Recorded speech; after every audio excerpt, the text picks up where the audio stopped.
Maravilha. Uau. Vou levar esse microfone para casa. Até engrossou a voz. Graças a Deus, irmãos. Para quem eu não conheci pela manhã, Deus te abençoe. Somos o pastor Victor, da cidade de Bauru, do Ministério Reconciliar. Estamos aqui bem acompanhados. Minha esposa Karen, os amigos Lucas e Ana. A Ana é a nossa intercessora particular. A gente já leva a intercessora porque sabe como é, né? Ela é o futuro das irmãs do coque. Tá na fase de... Só precisa ficar mais velha. Já é uma irmã do coque, só precisa envelhecer um pouquinho. Então a gente sabe que nessas missões a gente já leva a intercessora junto, porque qualquer novidade a gente já está preparado. Meus irmãos, glória a Deus pela vida de vocês, glória a Deus por essa oportunidade. Existe algo que Deus quer trabalhar com o nosso coração. A gente começou a falar pela manhã a respeito das marcas do Evangelho. E pensei eu que daria continuidade à noite falando a respeito do mesmo assunto. Mas Jesus trabalha do jeito que Ele quer. Aí o que me restou foi deixar o tablet lá embaixo. Vamos sem esboço mesmo. E vamos ver o que dá, vamos ver o que acontece. Amém? Por isso eu queria convidar você para curvar sua cabeça por um instante. Jesus, nós estamos aqui. E o Senhor é o motivo por que estamos aqui. Nós não viemos simplesmente para ter um entretenimento. Nós não viemos aqui porque não tínhamos nada melhor para fazer. Nós viemos aqui para te encontrar. Nós viemos aqui para ouvir a tua boa palavra. Por isso nós oramos para que o Senhor traga luz ao nosso entendimento. E que o Senhor neutralize qualquer voz que não seja a tua. E que nós tenhamos profundidade na revelação do Senhor, para que nós possamos ser a resposta desses dias. Que nós possamos ser exatos na nossa movimentação. Por isso nós oramos, nos abençoe em nome de Jesus. Amém, meus irmãos? Eu queria convidar você para abrir a sua Bíblia em Efésios capítulo 4, verso 1. Carta do apóstolo Paulo aos Efésios capítulo 4, verso 1. Amém? Nós vamos fazer a leitura de pelo menos os dois primeiros versos, mas eu quero começar aqui por verso 1, que diz assim: portanto eu... aqui ficou mais fácil. Portanto eu... O que está escrito ali, meu irmão? O que está escrito? Portanto eu, prisioneiro do Senhor. Eu acho que dá para a gente começar por aqui. Porque se tem algo que Deus tem falado ao nosso coração nos últimos meses, talvez anos, é que Ele quer despertar a igreja brasileira dos últimos dias. É que Ele quer restaurar o coração da igreja brasileira para a missão que nós fomos chamados para vivenciar. Nós estávamos sentados numa mesa agora, conversando com os irmãos, e eu estava comentando com o pastor Tiago. Se tem algo que tem destruído a igreja brasileira, é o entendimento do voluntariado. Se tem algo que tem nos roubado do propósito eterno de Deus, é porque um dia ensinaram você que você é um voluntário na casa de Deus. O que significa ser voluntário? Significa que quando sobra um tempo eu faço. Quando é uma obra que eu gosto de participar, pastor, eu gosto de cuidar de criança, e eu gosto, então eu vou cuidar. Mas eu vou cuidar até ela começar a me perturbar também, porque daí eu já levo para os pais, porque nós temos um caráter de voluntário. Porque ensinaram a igreja brasileira que servir ao Senhor na obra do ministério é opcional, ou que o chamado de Deus não é para todos. Não, mas isso aí não é para mim. Mas deixa eu dizer algo para você. Quando Jesus começa a contar as parábolas, uma das parábolas que ele conta é a parábola dos talentos. Lembra disso? E ele diz: para um foi dado um talento, para o outro 2 talentos, para o outro 5 talentos. Mas sabe o que não aparece na parábola? Alguém que não recebeu nenhum. Não existe o talento de ficar sentado num banco de uma igreja. Não existe o talento de chegar num culto, ouvir uma boa palavra e voltar para casa como se nada tivesse acontecido. Esse talento ainda não foi inaugurado no reino de Deus, que é o talento onde eu venho, celebro alguns louvores, canto só as canções que já mexem mais comigo, que é as que eu mais gosto. Brigo com o ministro porque eu falo, essa canção eu não gosto tanto, por que ele fica colocando na escala? Aí eu escuto uma boa palavra e vou para casa, porque nós somos voluntários. Mas se tem algo que eu estou empolgado nesses dias, é porque Jesus está restaurando os apaixonados por Ele. Se tem algo que Jesus está restaurando na igreja brasileira, é a centralidade de Cristo e a pureza do Evangelho do Reino. Porque Ele disse, antes que eu volte, o Evangelho do Reino será pregado a toda criatura. A minha pergunta é, aonde estão os pregadores dos últimos dias, que irão pregar o Evangelho genuíno e que tem Cristo no centro? Aonde estão os ministros da última hora, que irão abrir mão de tudo aquilo que Ele tem para se dedicar àquilo que o Senhor está nos chamando para viver? Porque eu não sei se você tem acompanhado, meu irmão,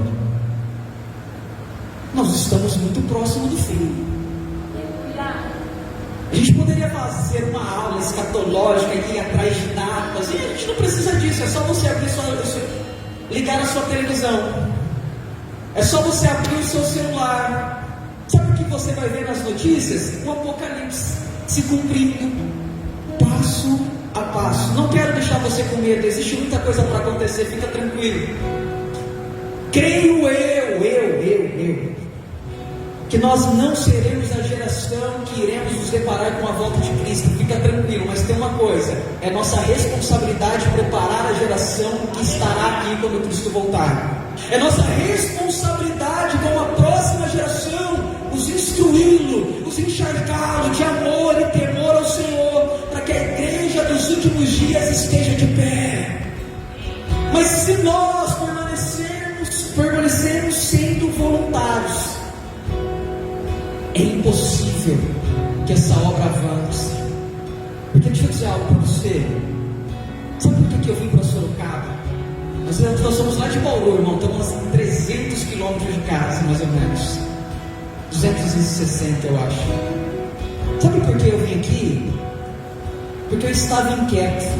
Eu falei, será que lá em Sorocaba existe alguém que é tão apaixonado por Jesus como nós encontramos alguns, ou 2, 3 malucos em Bauru? A pergunta é, será que tem alguém disposto nessa cidade a entregar a sua vida para Cristo? Não para ser salvo, mas para promover a salvação do Senhor na cidade de Sorocaba. Mas deixa eu dizer algo para você, Deus não usa voluntários. Deus não usa pessoas que Ele pode contar hoje e não pode contar amanhã. Pastor, por que as coisas não acontecem na minha vida? Porque você é voluntário. Pastor, por que eu não avanço no ministério? Porque você é voluntário. Você coloca a sua vida no altar, mas no final do culto você tira ela e vai viver da forma que você quer. Mas o apóstolo Paulo diz, eu, o prisioneiro do Senhor. Sabe o que é ser um prisioneiro do Senhor? Eu não tenho escolha.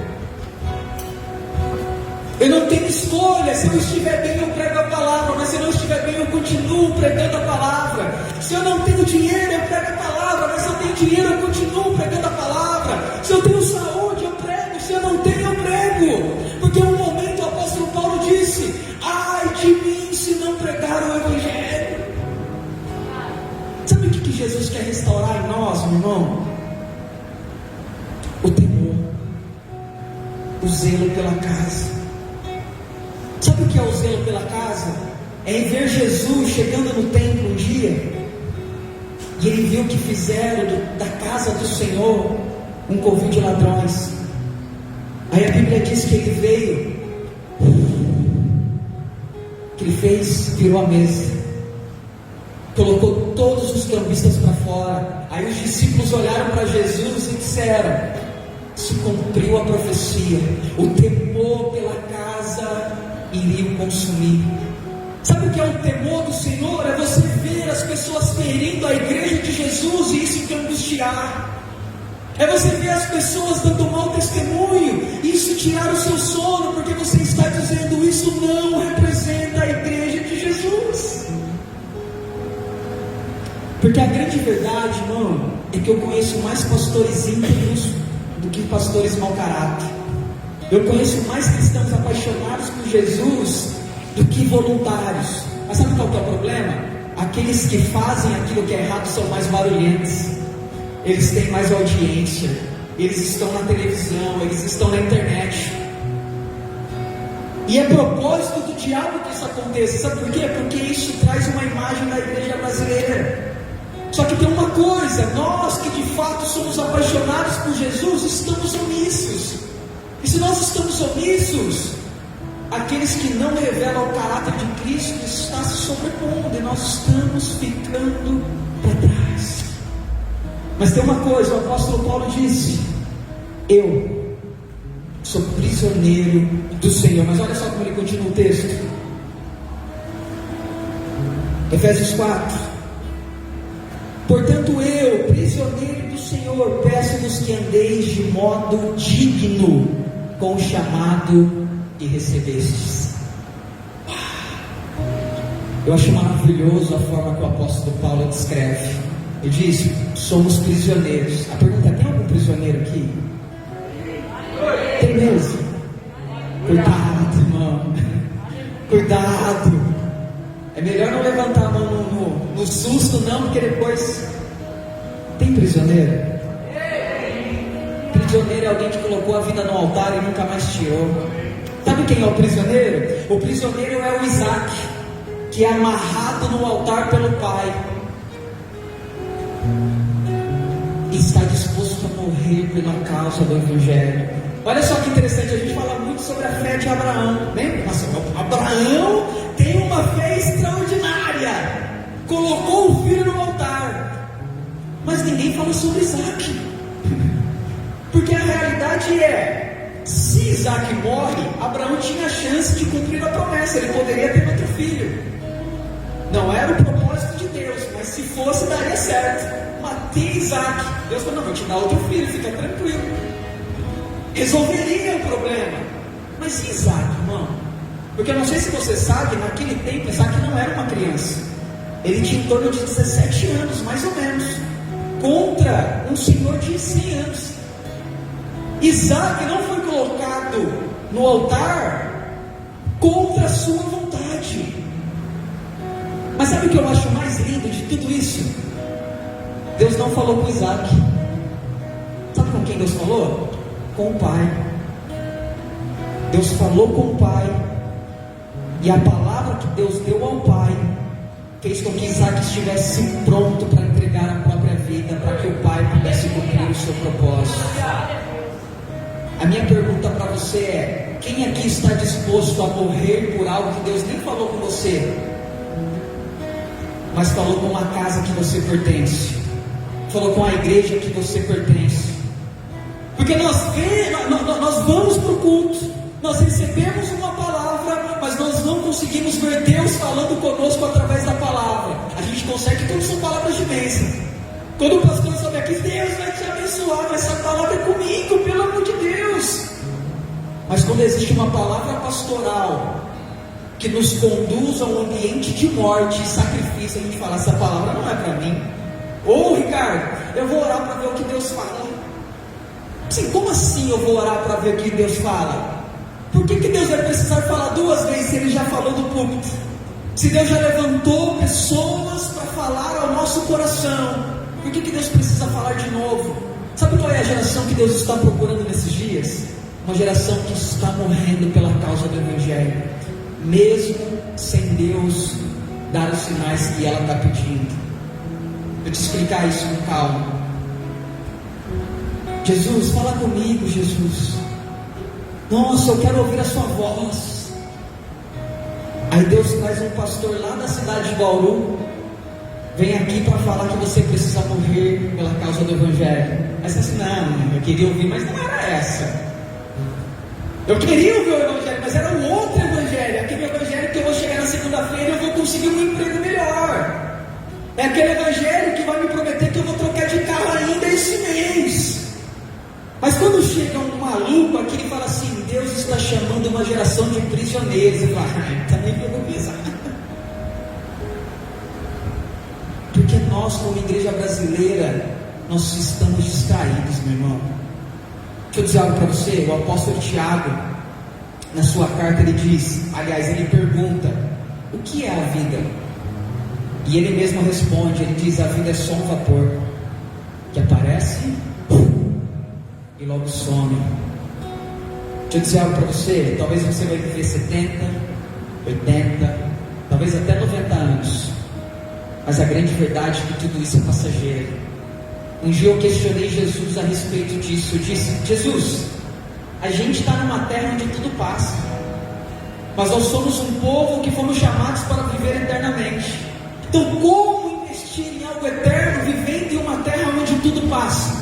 Porque não importa o quanto a minha casa seja bonita, ela vai ficar. Não importa o quanto o meu carro seja bom, ele não vai.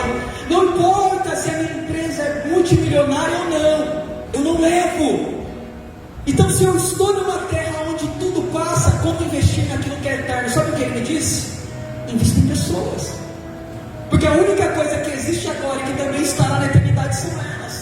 O problema é que nós gastamos mais tempo com estrutura do que com pessoas. Mas deixa eu te ensinar algo dentro da anatomia do homem. Existem duas proteções principais no homem: o tórax e o crânio. Ambos são estruturas criadas para proteger um órgão muito mais importante, que é o coração e o cérebro. Sabe o que isso significa? A estrutura foi criada para servir pessoas e não o contrário. A estrutura está aqui, vai ser colocado ar-condicionado, vai ser maravilhoso, mas tudo isso aqui só vai cumprir propósito se você trazer o seu irmão para estar aqui ouvindo a palavra. A minha pergunta para você, meu irmão, eu acho que nunca mais vou deixar eu pregar aqui, então eu vou aproveitar. Vai que não chama mais, eu vou aproveitar. E geralmente não chama mesmo. Mas, essa palavra é muito dura. Não leve para o pessoal, pelo amor de Deus. Não estou bravo com a igreja, estou apaixonado pela igreja de Jesus. Eu amo a igreja, por isso que eu estou aqui. Então não leve de maneira pessoal, mas é o que o Senhor está nos pedindo para compartilhar. E como eu disse para o pessoal da manhã, eu prefiro desagradar você do que desagradar Jesus. Eu prefiro que você saia daqui chateado comigo do que Jesus. Então fique tranquilo, se ficar bravo depois a gente ora junto, pede perdão, toma ceia, vai ser lindo. Mas o que eu preciso fazer você entender, meu irmão, é que nós, e quando eu falo nós, é nós como igreja, estamos distraídos diante da causa do Evangelho. A minha pergunta para você é: qual foi a última vez que nós trouxemos um visitante para a igreja? Qual foi a última vez que você passou madrugadas orando para que Jesus resgatasse o seu irmão que está nas drogas? Sabe por quê? Porque nós somos uma geração egoísta que só ora pelas causas pessoais. Sabe qual que é o problema disso? O problema é que nós vamos para a igreja, nós viemos para a igreja, estamos num ambiente de corpo, orando por coisas pessoais. Sabe o que é isso? Uma afronta à unidade da igreja. Quer orar por coisas pessoais? Ora em casa. Vem para a igreja e viva a vida do corpo. Viva a igreja e guerreie as guerras da igreja. Então eu saio lá da minha casa, sento no banco, sento afastado do meu irmão, sento somente com a minha família, orando pelas minhas próprias causas, e depois eu volto para minha casa. Posso falar? Isso não é o Evangelho. Não foi para isso que nós somos chamados. Sabe o que Jesus disse na sua oração, que para mim é a oração mais importante da história? Ele disse: Pai, que eles sejam um, para que o mundo saiba que o Senhor me enviou. Sabe o que Jesus está dizendo? A unidade da igreja é o testemunho do envio do Filho. Quando a igreja consegue caminhar em unidade, assim como o pastor estava dizendo aqui, orando, quando nós vemos as mãos, quando a igreja consegue caminhar em unidade, nós estamos manifestando a realidade do envio do Filho. Mas deixa eu dizer algo para você que talvez doa no seu coração. Mas a gente já está nesse barco mesmo, vamos até o fim agora. Vamos juntos. Vamos nessa, depois a gente vê o que dá. Glória a Deus. Mas deixa eu dizer algo para você. Jesus não está triste porque você não trocou de carro.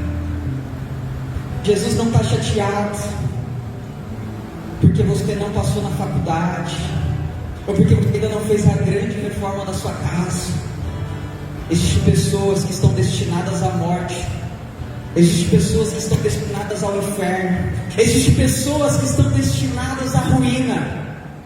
E a única esperança que elas têm é que um dia você encontre elas e ministre ao seu coração a respeito do Evangelho.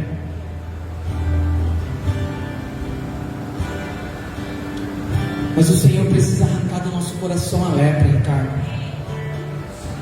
Nós estamos exatamente na posição de Moisés. O mesmo Moisés que um dia matou um egípcio porque o coração ardia pelo propósito. Foi imaturo? Foi, mas tinha um desejo: eu vou libertar o povo, nem que seja matando. Aí ele foge para não perder a vida, lembra disso? Passa 40 anos no deserto, uma família, começa a criar ovelhas, vira pastor, e se esquece daquilo que ele foi chamado para fazer. Até que depois de 40 anos, Deus aparece para ele numa sarça. Fala assim: amigo, chegou o tempo, cara. Está na hora. Lembra aquele fogo que queimava no seu coração? Lembra aquela chama que um dia você chegou a matar um egípcio para libertar o povo hebreu? Agora é a hora de manifestar esse coração. Vamos comigo? Ah, Deus, manda outro. Eu sou gago. Ah, deixa quieto. Para mim não dá mais. O meu tempo já passou. Eu vivi isso há 40 anos atrás. Aquela chama já não queima mais. Aí Deus pede para que ele coloque a mão sobre o coração. E quando ele tira a mão, a sua mão está branca, leprosa. Sabe o que isso nos fala? Eu não sei se você sabe, mas uma das maiores características da lepra é a insensibilidade. A pessoa para de sentir a região que foi contaminada pela lepra. Sabe o que Jesus está dizendo? Você não toca nas pessoas porque não fala sobre obras. Sabe por que as suas obras estão contaminadas? Porque o seu coração está leproso. Sabe por que você não consegue mais pregar o Evangelho? Porque você não consegue mais chorar pelo perdido. Sabe por que você não consegue mais ganhar ninguém para Jesus? Porque nem você queria estar aqui. A igreja que deveria ser o povo mais alegre e esperançoso da história é o povo mais depressivo, com crise de ansiedade, suicídio. Por quê? O que aconteceu?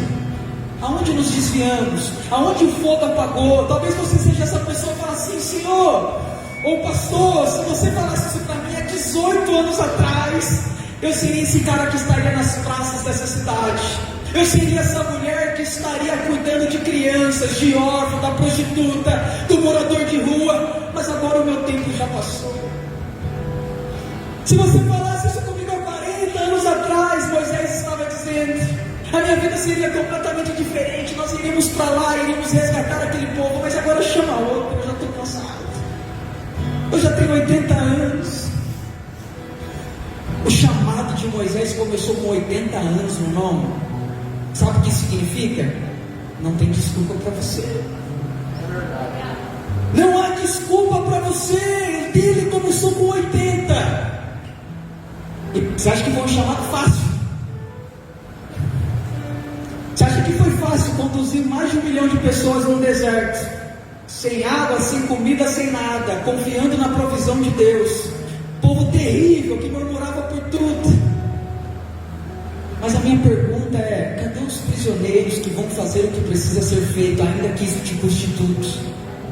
Cadê as pessoas que estão dispostas a acordar? Irmão, deixa eu dizer, fiz essa pergunta mais cedo. Quem tem mais de 10 anos de crente? Não é? Eu gravei. Mais de 10 anos de crente. Então vocês, mais do que eu, inclusive, é da época que existiam os caderninhos de oração. Lembra dos caderninhos de oração? Nessa segunda-feira eu vou orar por tal irmão, na terça eu vou orar por tal irmã, na quarta eu vou orar por tal irmão. Mas sabe que hora que você acordava para orar? 3 horas da manhã. Só pode ser maluco. Não, só doido acorda 3 horas da manhã para orar, irmão. Mas você era essa pessoa. A pessoa que dobrava o joelho e fala: Senhor, resgata a minha amiga, resgata o meu filho que está nas drogas, que nesse momento está no bar, que nesse momento está na boate. Mas sabe o que aconteceu? O deserto te tirou do propósito. Os problemas da vida, as dificuldades da vida fez com que você se apagasse. Aí você passa toda a sua vida agora orando para que Deus te tire do deserto. Senhor, eu não aguento mais sofrer, me tira daqui. Enquanto isso, pessoas estão morrendo. Enquanto isso, crianças estão sendo abusadas. Enquanto isso, garotas de programa estão sendo usadas. Enquanto isso, órfãos não sabem que eles têm pai. Porque nós queremos trocar de carro, pastor.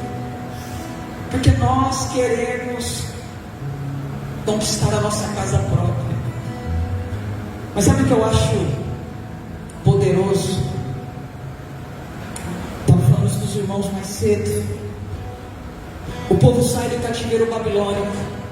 Através de Esdras começa a reconstruir o templo. No meio do caminho são ameaçados pelos inimigos, param a obra e vão construir as suas próprias casas. Aí Deus levanta um profeta chamado Ageu. O profeta chega diante do povo e diz: vocês estão dizendo que não é tempo de reconstruir a casa de Deus, mas como pode vocês viverem em casas adornadas enquanto a presença de Deus não tem aonde habitar? Como pode você estar preocupado com a sua própria casa enquanto a casa de Deus não está estabelecida? Essa é a nossa realidade hoje. Nós estamos preocupados com aquilo que é nosso, enquanto Jesus quer levantar a sua igreja para os últimos dias. Por isso eu queria que você abrisse a Bíblia comigo. Agora eu vou ministrar com você. Mateus capítulo 25. É sumida a minha Bíblia aqui. Mateus capítulo 25 é a parábola das 10 virgens, meu irmão. E é a primeira parábola escatológica de Jesus. Jesus, no capítulo 24, faz o seu sermão escatológico. Ele explica sobre os acontecimentos dos últimos dias, traz todo o desenho eterno. Quando começa o capítulo 25, ele já conta a sua primeira parábola escatológica das 10 virgens. Olha só: o reino do céu será semelhante a 10 virgens, que tomando as suas lâmpadas saíram ao encontro do noivo. Nós estávamos cantando sobre o encontro aqui, amém? Vamos ver se a gente está pronto. 5 delas eram insensatas e 5 delas prudentes. Ao pegarem as lâmpadas, as insensatas não levaram azeite, as prudentes, porém, levaram azeite em suas vasilhas, juntamente com as lâmpadas. E demorando o noivo, todas começaram a cochilar e dormiram. À meia-noite, porém, ouviu-se um grito: o noivo chegou, saiam ao encontro dele. Então todas as virgens se levantaram e prepararam as suas lâmpadas. E as insensatas disseram às prudentes: dai-nos o vosso azeite, pois nossas lâmpadas estão se apagando. Mas as prudentes responderam: não, talvez não haja suficiente para nós e para vós.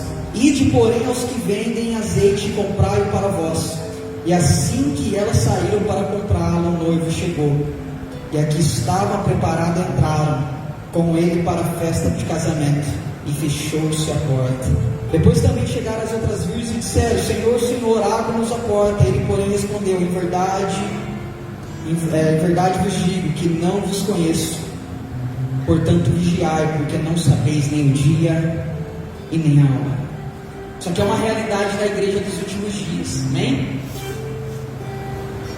Esse aqui é o desenho. Ele está dizendo os últimos momentos que antecede a volta do rei, amém? E nós estamos exatamente nesse cenário da história. Nós somos os trabalhadores das últimas horas, ou da última hora. Nós estamos chegando nesse período da história. Só que geralmente quando nós olhamos para essa parábola, nós encontramos 2 grupos de pessoas, meu irmão. Então nós encontramos as prudentes e as imprudentes, correto? Então Jesus conta: existem 10 virgens, 5 delas prudentes, 5 imprudentes. Algumas levaram azeite, outras não. Mas sabe o que mais me chama a atenção? Que existia 5 prudentes e 5 imprudentes. Mas quando o noivo se atrasou ou demorou para voltar, todas dormiram. Nós costumamos dizer: nós somos a prudente, nós temos azeite. Mas tanto a prudente quanto a imprudente dormiu. Ambas estavam despreparadas no que diz respeito à movimentação ministerial. Lembra que nós lemos Efésios capítulo 4? Paulo está dizendo: correspondei de maneira digna ao chamado que vocês receberam. Existe uma resposta que nós precisamos dar para a igreja. Ou você acha que Jesus morreu na cruz apenas para te salvar e te deixar no banco de uma igreja? E eu sei que a maioria que está aqui não fica só no banco de uma igreja, irmão, fica tranquilo. Você também pegou bem no dia que eu estou sentado, fica tranquilo. Nós não estamos ministrando de forma pessoal, nós estamos falando a respeito de uma realidade da igreja. E eu não estou aqui para acusar você, mas eu estou aqui para chamar você para contribuir pela causa do Evangelho, para que juntamente conosco você possa despertar a igreja de Jesus e você possa corresponder ao chamado de maneira digna. Nós não estamos aqui colocando um peso sobre você, nós queremos motivar você a ser a resposta desses dias. Mas quando nós olhamos para a realidade dos últimos dias, nós vemos 10 virgens e as 10 dormindo. E eu quero dar algumas características para você de uma igreja que dorme. Primeiro, ela é lenta demais. Já ficou com sono? Ficou com sono, está com sono agora. Você fica aqui, ó. As pessoas falam com você, você até responde, mas você demora para reagir. Aí você acorda, você abre o olho, até as coisas ingressar, muito tempo foi desperdiçado. O problema é que a igreja brasileira, hoje ela é lenta demais em dar uma resposta àquilo que Deus tem. Nós até temos uma resposta, mas precisa ser aqui, varão, preciso de você, meu irmão, preciso de você. Mas sabe o que Jesus disse sobre isso? Ele disse, se você, não é, pelo amor de Deus, ó, abre aspas, palavras de Jesus, se você fizer apenas o que te ordenarem, você não passa de um servo inútil, fecha aspas. Isso não foi eu que disse, isso foi Jesus. Jesus está dizendo, se você fizer só o que te ordena, e se fizer tudo o que te ordena, você não passa de um servo inútil. O problema é que a gente não faz nem o que manda. Você imagina o que eu mando? Então eu não vou nem perguntar para Jesus o que ele falaria sobre nós, é melhor. Eu não tenho coragem. Mas a grandeza desse texto é a gente entender que as 10 dormiram. E uma das características de uma igreja que dorme, ela é lenta demais. Uma segunda característica, deixa eu ensinar você, é que ela é uma igreja fria. Sabe o que é uma igreja fria? Eu vou explicar por quê. Quando você dorme, o seu corpo, ele fica 2 graus a 3 graus mais gelado do que quando você está acordado. Sabia disso? A temperatura do seu corpo diminui. É por isso que às vezes você acorda com frio, alguma coisa nesse sentido. Porque a temperatura do seu corpo diminui. Menos do pastor. É o labareda, Entende isso? Então quando nós estamos falando de uma igreja que está dormindo, nós estamos falando de uma igreja que diminuiu a sua temperatura. Mas quando nós abrimos Mateus capítulo 24, verso 12, Jesus diz, nos últimos dias o amor de muitos se esfriaria. Jesus está dizendo algo. O amor não é medido pelo tamanho, o amor é medido pela temperatura. Jesus não diz o amor é grande ou é pequeno, ele diz o amor é quente ou ele é frio. Então nós entendemos que uma igreja que está dormindo é uma igreja que diminuiu a sua temperatura, ou seja, ela deixou de amar.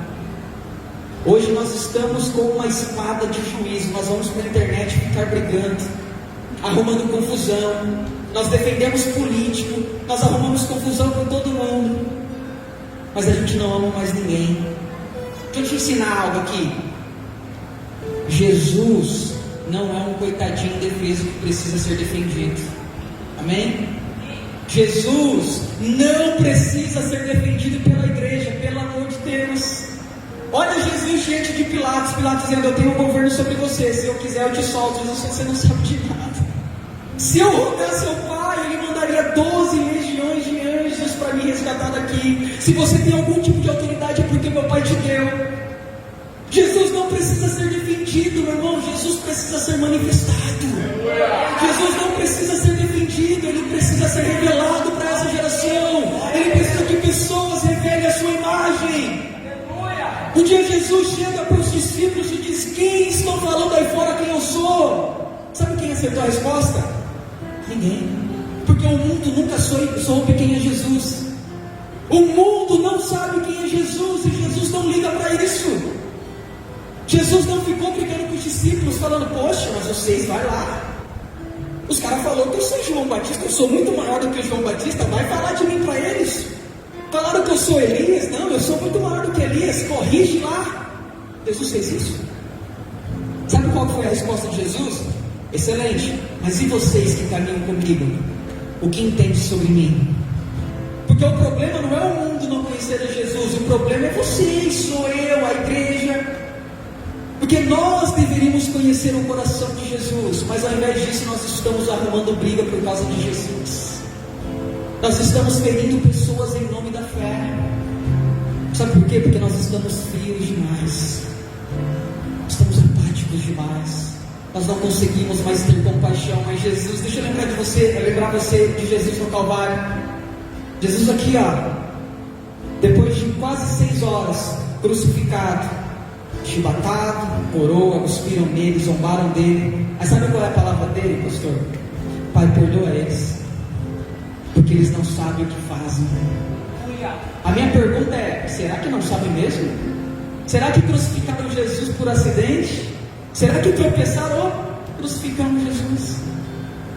Foi de propósito, foi intencional. Mas Jesus, mesmo sabendo que foi de propósito, ele disse: Pai, perdoa eles não sabem o que fazem. Sabe por que Jesus disse isso? Porque ele sabe que não podemos esperar obras de vida de alguém que está morto. Nossa, pastor, você não sabe o que ele fez. Eu não me impressiono mais. O que você espera de alguém que está morto? O que você espera de alguém que não tem Cristo? Então Jesus olhou para essas pessoas que o feriram e disse: perdoa eles não sabem o que fazem.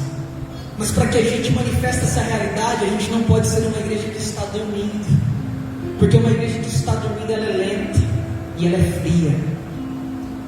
E a terceira característica de uma igreja que está dormindo, ela diz não diante do chamado.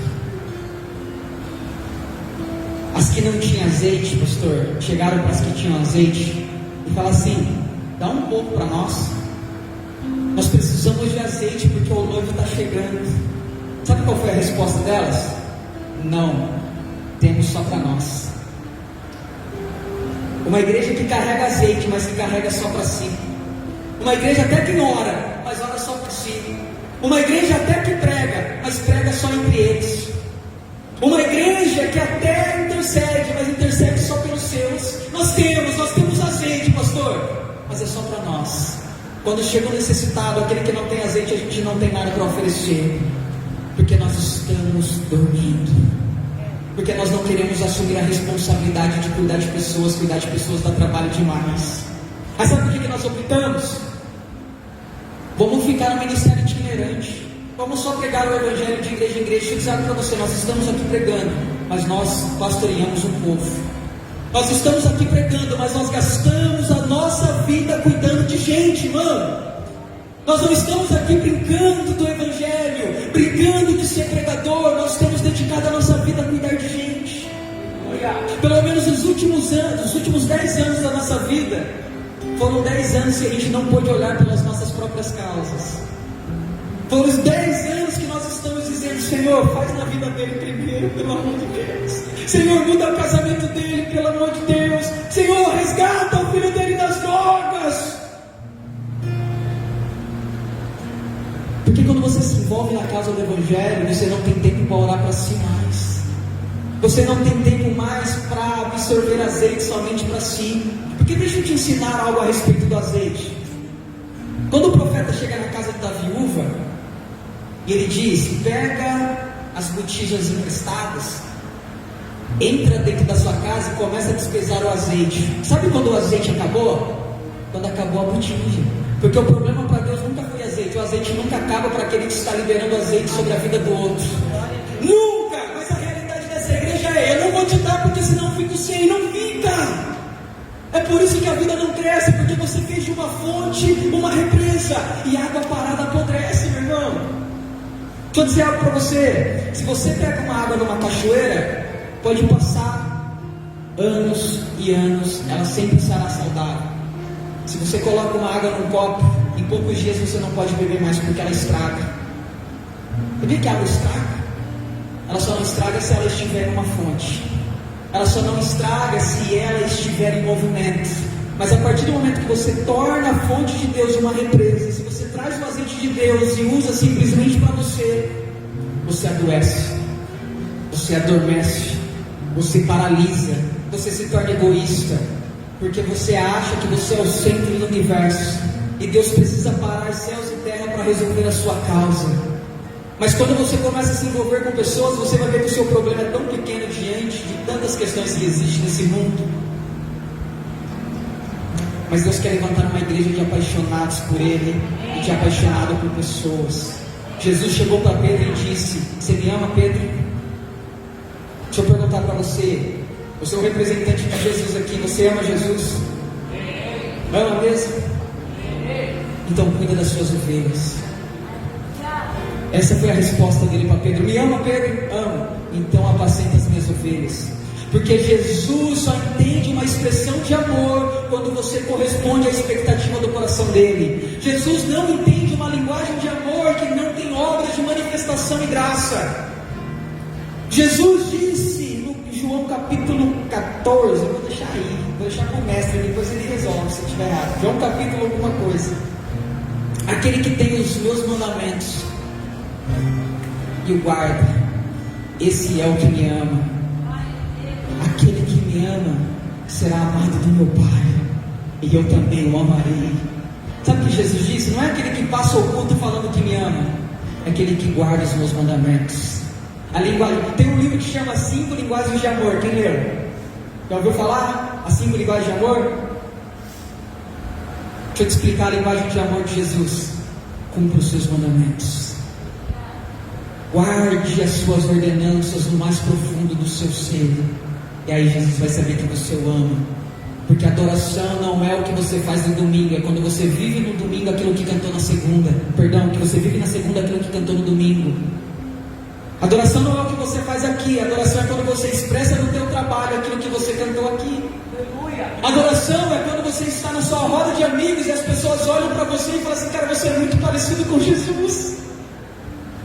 Adoração é quando o seu grupo de amizade da faculdade olha para você e fala assim: eu quero frequentar a sua igreja. Porque adoração é expressar a santidade de Deus para o outro, irmão. Então aquela igreja dos últimos dias que nós temos ali no desenho da parábola é uma igreja que está dormindo. Existia um grupo de necessitados dizendo: nós precisamos de azeite, nós precisamos de ajuda, o noivo está à porta, nos ajude. E ela disse: não, vá naqueles que vendem. Sabe qual que é o problema, Ricardo? A gente vai para a internet criticar o comércio que existe dentro da igreja, mas a gente não entende que o comércio dentro da igreja é a negligência dos santos. Porque se nós dessemos azeite para aqueles que estavam atrás, eles não teriam que comprar. A gente é muito bom em criticar: estão vendendo lenço ungido, estão vendendo a vassoura que tira a maldição da sua casa, estão vendendo a água de Israel, a areia da beira do Jordão, a caneta que assina um contrato. Já vi, não estou inventando não. A caneta que assina um contrato. Irmão, quanto que essa caneta aí? É 500 reais. Pelo amor de Deus, se tivesse 500 reais, eu nem precisava assinar o contrato. Mas sabe por que essas coisas acontecem na igreja hoje? Porque nós negamos azeite. Aí existia uma oferta e uma demanda. Eu preciso comprar. Você vende? Fala assim: é bom negócio. E hoje existem pessoas abrindo igreja para fazer dinheiro. Porque nós que somos a igreja de Jesus estamos negando azeite para o necessitado. Aí lá as pessoas que vendem azeite diz: eu te dou agora o que você precisa e vai resolver o seu problema. Mentira! Não vai. Deus é um Deus de processo. Deus não pula etapas, mas elas não sabem disso. Por quê? Porque nós não falamos para ela. Porque nós só estamos preocupados com as nossas vidas. Porque nós somos egoístas demais. Porque nós estamos dormindo. Uma igreja sonolenta, uma igreja fria e uma igreja que diz não diante do propósito. Mas essa não é a nossa realidade, glória a Deus. Eu quero só para trazer um contexto para você, porque o que mais importa é o que nós vamos ver no texto agora. Olha só.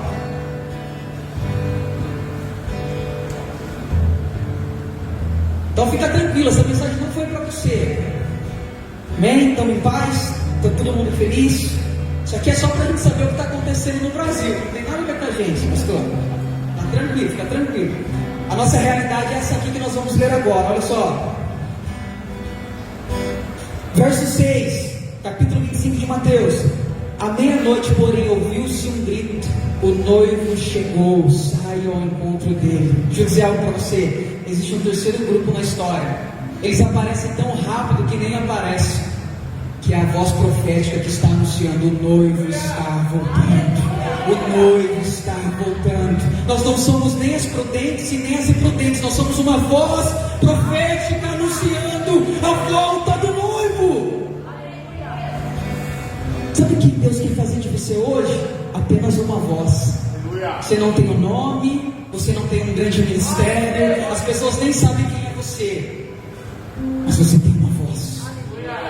Você carrega uma voz, você carrega uma identidade do alto, dizendo: o noivo está à porta. Aí vem o noivo. Nós não seremos aqueles que retêm azeite só para nós, e muito menos aqueles que nem têm azeite. Nós seremos uma igreja encharcada de compaixão, uma igreja apaixonada por Jesus, que vai para as praças, para as ruas, para as cidades dizer: o noivo está voltando. Se prepare, porque o noivo está à porta. Sabe o que eu vim fazer hoje à noite aqui? Dizer que Jesus está levantando uma geração de profetas nessa cidade. Você não está entendendo. Você não está entendendo o que Jesus está construindo. Nós não estamos aqui brincando. Nós não preparamos essa mensagem. Falei: Jesus, o que o Senhor quer falar com essa igreja? Fala para eles que eu quero levantar profetas. Fala para eles que eu quero levantar voz profética nessa cidade. Voz profética nessa cidade, que estarão nos hospitais, que estarão nas escolas, que estarão nos orfanatos, que estarão nas penitenciárias, que estarão nas faculdades. E a tua voz será um anúncio da chegada do Filho. Pastor, mas como é um profeta dos últimos dias? Vou te explicar. Atos capítulo 1, verso 8, vou ler para você. Mas recebereis poder quando o Espírito Santo desceu sobre vós, e sereis minhas testemunhas, tanto em Jerusalém como em toda a Judéia, Samaria, até os confins da terra. Deixa eu te ensinar algo a respeito do testemunho. Antes, deixa eu te falar outra coisa, antes que Deus acabou de soprar no nosso coração. Porque talvez você tenha 40, 50, 60 anos de idade e falar assim: deixa isso aí para os jovens. Não, eu vim falar com vocês também. Se você tem mais de 50 anos, Deus tem uma palavra para você também.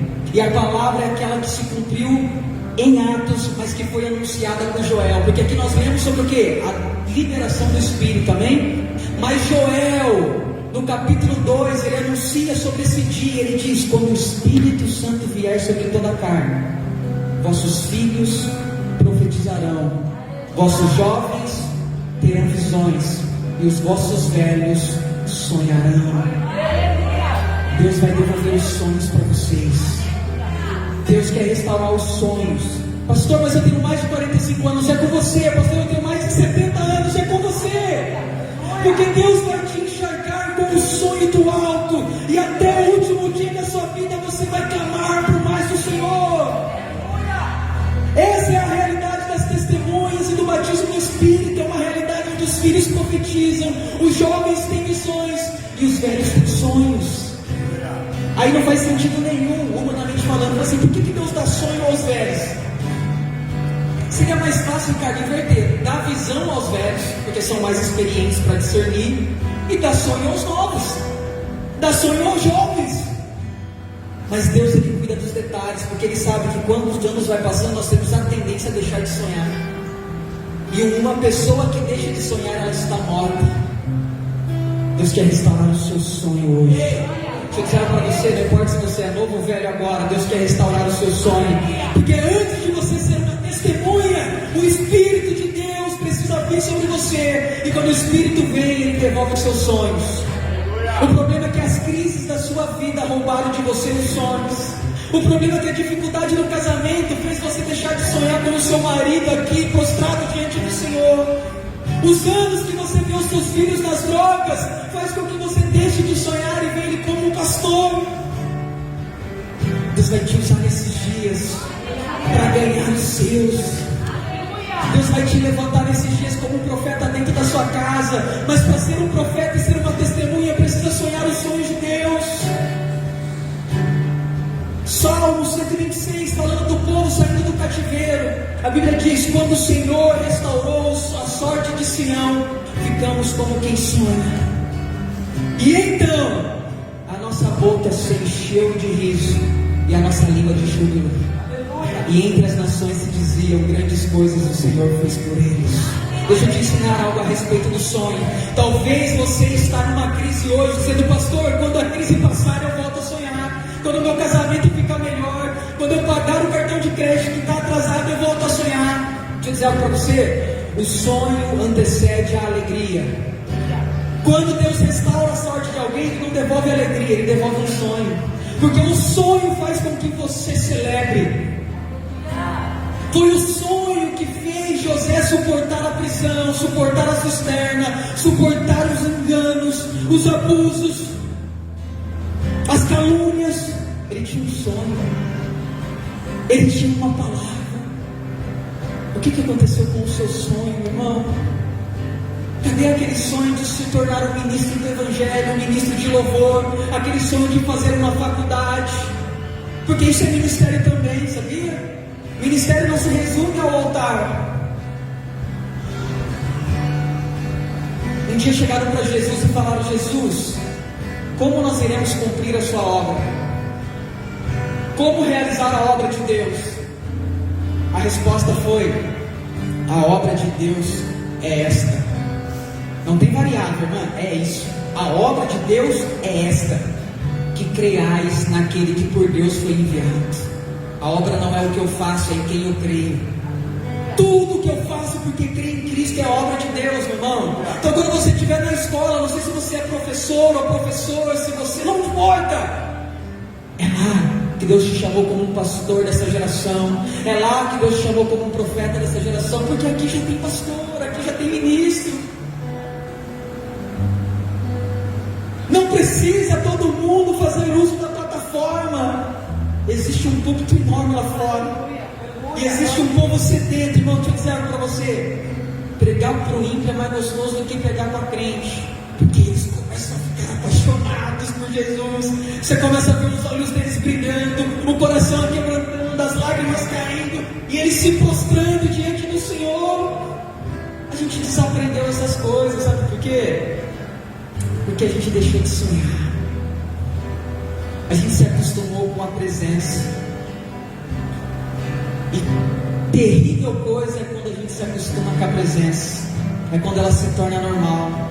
Mas deixa eu dizer algo para você: Deus vai restaurar os seus sonhos essa noite.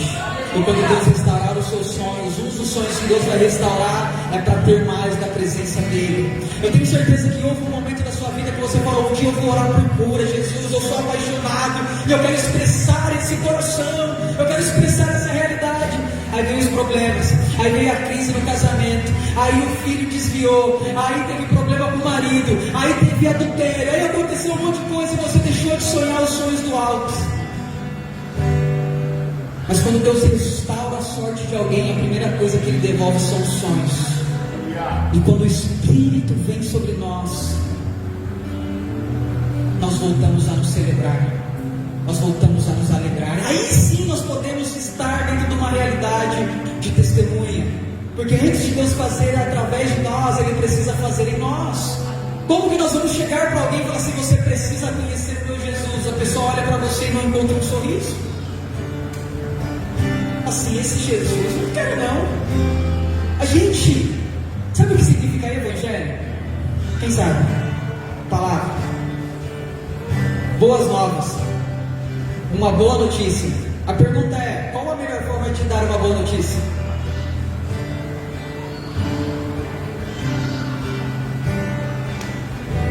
A má notícia o mundo já tem, irmão. Pergunta para ele, fala assim: fala quem é você fora do Instagram. Não quero saber o que você finge que é. Quem é você de verdade? O que passa na sua cabeça quando você coloca a cabeça no travesseiro depois de uma noite usando droga? O que aconteceu com você depois que você voltou do motel com a amante? Pergunta. Fala assim: mas seja sincero. Eu já sei, a máscara já caiu. Não finge para mim que você está bem. A má notícia ele já tem. A boa notícia é: alguém morreu por você. E a minha vida é um testemunho que Ele transforma pessoas. A minha vida é um testemunho vivo que Jesus permanece restaurando famílias, salvando filhos, restaurando casamentos, abençoando geografias. Deixa eu dizer, Jesus não é tudo, não. Nós não podemos ser a igreja que dorme, pelo amor de Deus. Nós precisamos ser a igreja que é um testemunho vivo. Mas para que nós sejamos esse testemunho, você precisa experimentar e ser encharcado pela vida do Espírito. Aí você fala assim: pastor, eu tenho 30 anos de crente, então Deus quer te renovar hoje. E você vai sair daqui hoje e falar assim: parece que eu aceitei Jesus hoje. Lembra daquele tempo? Lembra do primeiro encontro? Lembra quando você não sabia ler a Bíblia direito? Lembra quando você não sabia orar direito? Foi lindo, a gente teve um encontro por retiro com os jovens. Aí chegou um jovem para mim e falou assim: pastor, eu não sei orar. Eu falei: nossa, que gostoso, cara. Ai, que saudade desse tempo que a gente chegava diante de Jesus e falava: Jesus, eu não sei orar, o que eu falo? Eu falo que o Senhor é Senhor, falar que é você é pecado. Não tem isso? Como é que eu faço? É de joelho, é de pé. Aí eu tenho que fazer toda aquela cerimônia, eu vou direto ao assunto. A gente não sabe, cara. E Jesus ama pessoas que não sabem. Qual foi a última vez que você se colocou diante de Jesus como uma criança, dizendo: me ensina de novo? Aleluia! Isso é tão maravilhoso que quando Deus quis gerar Cristo na terra, Ele usou uma virgem. Sabe o que é uma virgem? Alguém que nunca fez, alguém que não sabe, alguém que não entende.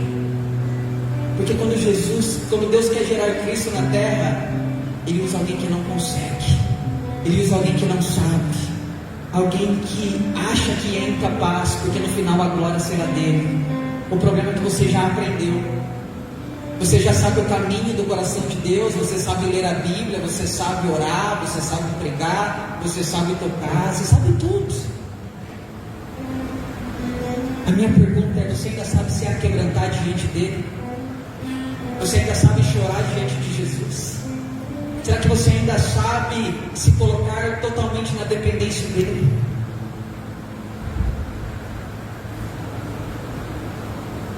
Irmão, eu não acredito que Deus deu uma estrutura desse tamanho para vocês, para termos bancos vazios.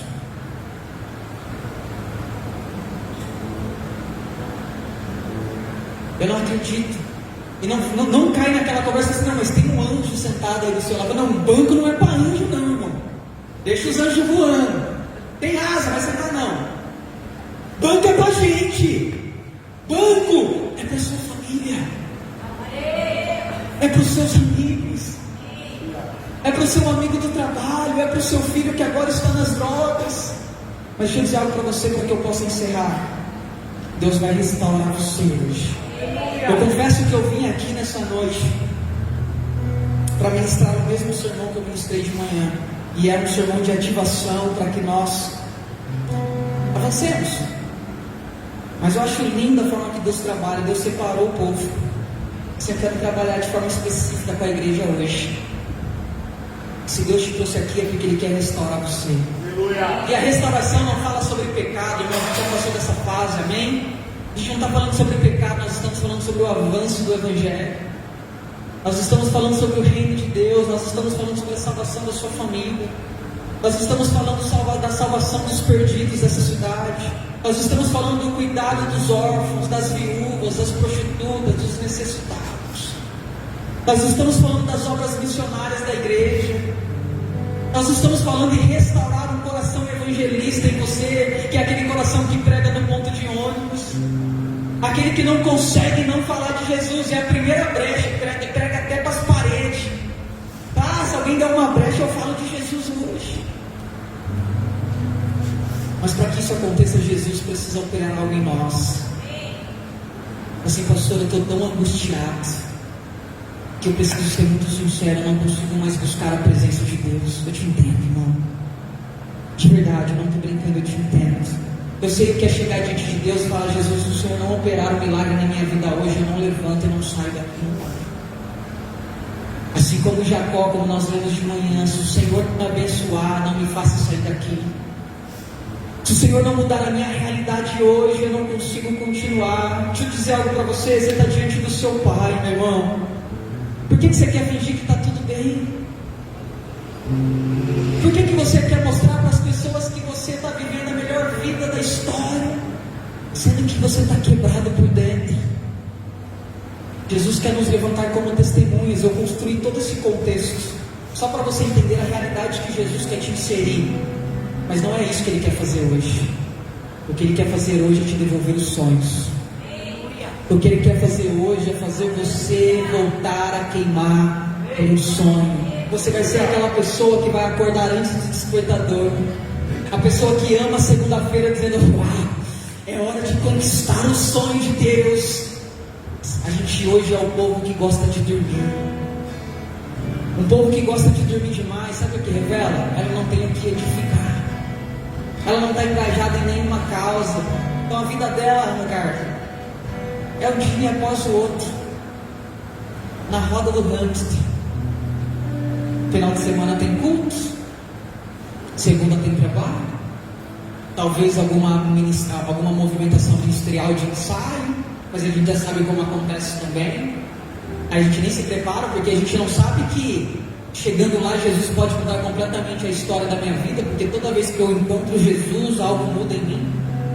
Aí eu volto para casa, aí eu converso com a esposa, com os filhos, assisto Netflix e começa a outra semana igual. Não foi para isso que Jesus te criou, não foi para isso que Ele te chamou. Por isso eu queria pedir que o nosso irmão, só o pastor, ajudar a gente no teclado, por favor. Pode ficar todos aí, não precisa nem levantar, só curva a sua cabeça, por favor.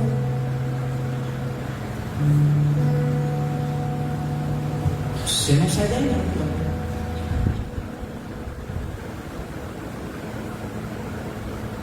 Feche seus olhos e só me ouça, meu irmão, por favor. Não ore, apenas me ouça. Existem várias formas de Deus se manifestar. Deus se manifesta no vento impetuoso. Deus se manifesta por meio do seu fogo. Deus se manifesta no terremoto, assim como Ele fez com o profeta. Mas hoje Deus quer se manifestar numa brisa suave. Ele quer encontrar o seu coração de forma pessoal hoje. Existe uma responsabilidade como igreja que está sobre nós, mas deixa eu dizer algo para você. Antes de Jesus te levantar para ser a igreja dele, Ele quer cuidar de você hoje. Ele quer restaurar o seu coração, porque o problema nunca foi externo. O problema é quando a tempestade externa acessa o seu coração. Jesus havia dado uma palavra para os discípulos, dizendo: vamos para o outro lado. Jesus deita no barco e dorme. Quando a tempestade chega, os discípulos se desesperam e começam a clamar por Jesus. Jesus se levanta e acalma a tempestade. Sabe por quê? Porque o problema não é a tempestade externa. O problema é quando a tempestade externa acessa o seu coração, como aconteceu com os discípulos. Quando os problemas externos alcançam a sua vida e te paralisam. Por isso, em nome de Jesus, Pai, eu quero te pedir um favor nessa noite. Nos visita em graça, por favor. Nos visita com a tua paternidade nessa noite, por favor. Nós queremos ser sim a voz profética desses dias. Nós queremos sim ser a igreja que aponta o destino para a próxima geração. Nós queremos sim ser a igreja que manifesta a realidade do teu reino, que prega o teu evangelho. Mas não hoje, Jesus. Hoje nós só queremos estar diante do nosso Pai. Hoje nós só queremos estar diante dessa realidade, desse abraço, desse cuidado. Por isso, Pai, eu oro para que o Senhor visite os meus irmãos de forma tão especial, que eles se sintam as pessoas mais importantes dessa terra. Que aquela palavra que foi liberada sobre Jesus e que hoje encontra a nossa vida porque estamos nele, ecoe sobre o coração dos teus filhos, que é: você é o meu filho amado, eu tenho prazer em você. Deixa eu dizer algo para você. Deus tem prazer em você, meu irmão. Pastor, mas você não sabe o que eu fiz. Deixa eu dizer algo para você. O filho não gera prazer no pai por aquilo que ele faz. Ele gera prazer no pai porque ele nasceu. O fato do filho nascer é suficiente para que ele gere prazer no coração do pai. Jesus ouviu uma palavra de paternidade antes de começar o ministério, não no final. Porque Jesus não conquistou o amor do Pai, Ele recebeu o amor do Pai e Ele manifestou toda a sua vida por causa desse amor.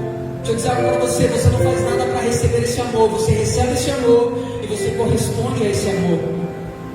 Por isso, em nome de Jesus, Pai, nós oramos para que o Teu Espírito Santo nos visite e comece a restaurar no coração dos nossos irmãos a alegria do Evangelho. Que assim como Davi um dia orou e disse: nos devolva a alegria da Tua salvação, que essa seja a realidade dos Teus filhos, que eles celebrem não porque eles conquistaram algo, porque eles compraram algo, mas porque eles têm o Seu nome escrito no livro da vida. Sim, Jesus. Sim, Jesus. Permaneça com seus olhos fechados. E eu queria convidar a você, com os seus olhos fechados, no seu lugar, a abrir o seu coração diante de Deus, ou melhor, diante do seu Pai. Mas não precisa vir todo enfeitado. Não, fale com Ele, como um pai fala, como um filho fala com o seu pai. Comece a colocar diante dele o seu coração, dizendo: Senhor, restaura os detalhes. Senhor, restaura a alegria. Senhor, me devolva a alegria da Tua salvação. Senhor, eu quero voltar a sonhar os Teus sonhos.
Porque o poder de um clamor pode ressuscitar.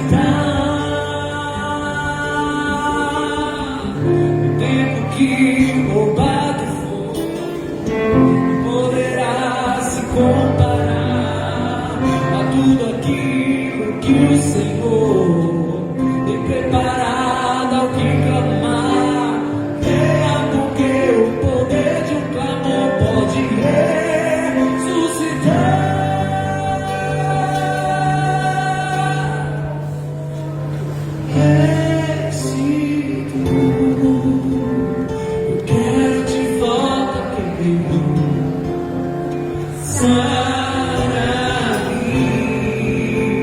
E põe teu azeite em minha dor, restitui, leva-me às águas tranquilas, lava-me e refrigera minha alma, restitui, eu quero de volta o que me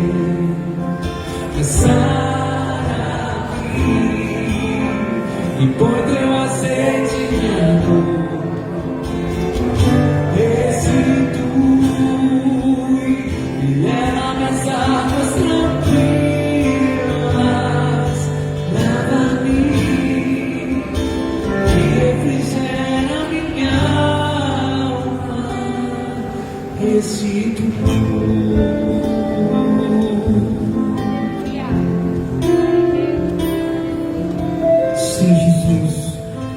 Nós queremos agradecer ao Senhor por esse tempo, pela Tua palavra. Obrigado pelo Teu Santo Espírito. E a nossa oração é: renova o coração dos nossos irmãos. Nós precisamos de homens e mulheres apaixonadas pelo Senhor nesses dias. Nós precisamos de pessoas que estão dispostos, que estão disponíveis, que estão rendidos diante do Teu trono. Tira o cansaço dos meus irmãos, por favor. Nos levante como uma voz profética nesses dias, Jesus. Nós não queremos ser os que vendem, muito menos os que compram. Nós queremos ser uma voz que anuncia a volta do Senhor. Para que isso aconteça, nós precisamos estar incendiados pelo Senhor. Por isso acende a chama no nosso coração. Nos devolva para essa realidade de amor e graça, Senhor, por favor, por favor. Devolva os sonhos, os projetos. Eu oro para que o Senhor volte a acordar alguns deles na madrugada, com desejo de orar, com desejo de buscar ao Senhor. Nós te pedimos perdão, Jesus. Nós te pedimos perdão pela nossa insensibilidade. Nós pedimos perdão pelas nossas ausências. Perdoa, Senhor, a igreja brasileira, Jesus.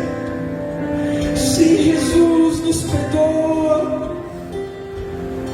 Nos perdoa porque estamos sendo omissos. Estamos permitindo que uma geração daqueles que vendem azeite se levante porque somos negligentes. Mas é porque estamos cansados, Senhor. Nós te amamos, mas estamos esgotados. O nosso coração sempre queimou, mas estamos cansados. Renova as forças, por favor. Arranque de nós a lepra, arranque de nós a insensibilidade. Nós queremos ser a resposta para esta cidade como igreja. Levante homens e mulheres que irão mudar a história da cidade de Sorocaba nessa igreja. Levante entre nós pastores, levante entre nós ministros. Meu irmão, permaneça com seus olhos fechados. Se eu dizer algo que o Senhor colocou no nosso coração,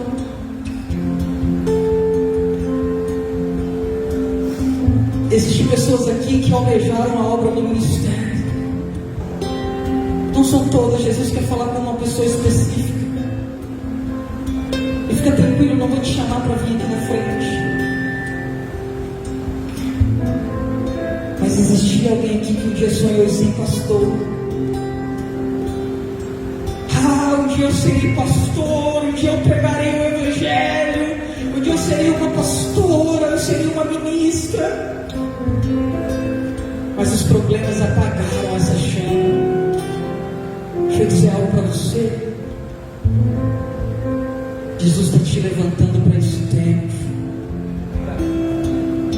Jesus está te levantando como pastor dessa cidade.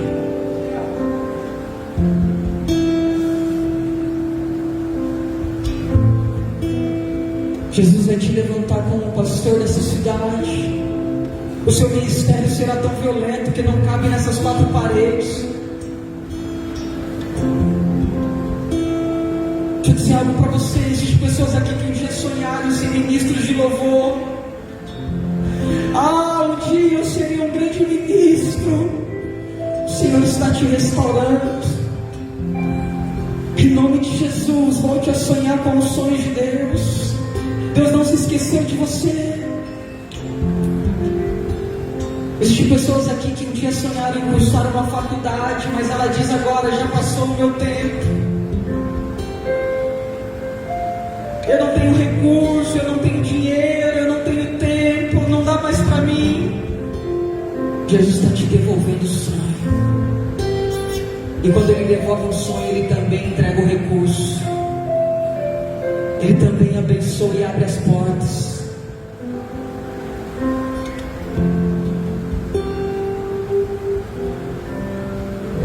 Jesus está levantando uma geração de ministros para essa cidade. Deixa eu dizer algo para você. Jesus com 12 discípulos mudou a história do mundo. Nós estamos em muito mais do que 12 pessoas aqui hoje. Nós temos mais do que o suficiente para mudar a história de Sorocaba. Precisa ter uma realidade antes e depois da sua geração nessa cidade. Para algumas pessoas Jesus está entregando escolas, porque você vai ser as pessoas que vai pedir um espaço para ir de sala em sala falar de Jesus para aquelas crianças. Algumas pessoas Jesus está chamando para os hospitais. Então se prepara que você vai ter que fazer capelania para que você possa ter portas abertas para pregar o evangelho. Algumas pessoas Jesus quer levar para os presídios. Se prepara que Jesus está te levantando para essa cidade. Algumas pessoas aqui Jesus está chamando para o ministério pastoral. Deixa eu dizer algo para você. Não espere a unção vir para se preparar. Se prepare agora. Ore agora. Estude agora. Se aquebrante agora. Se arrependa agora. Em nome de Jesus. Em nome de Jesus. Obrigado, Jesus.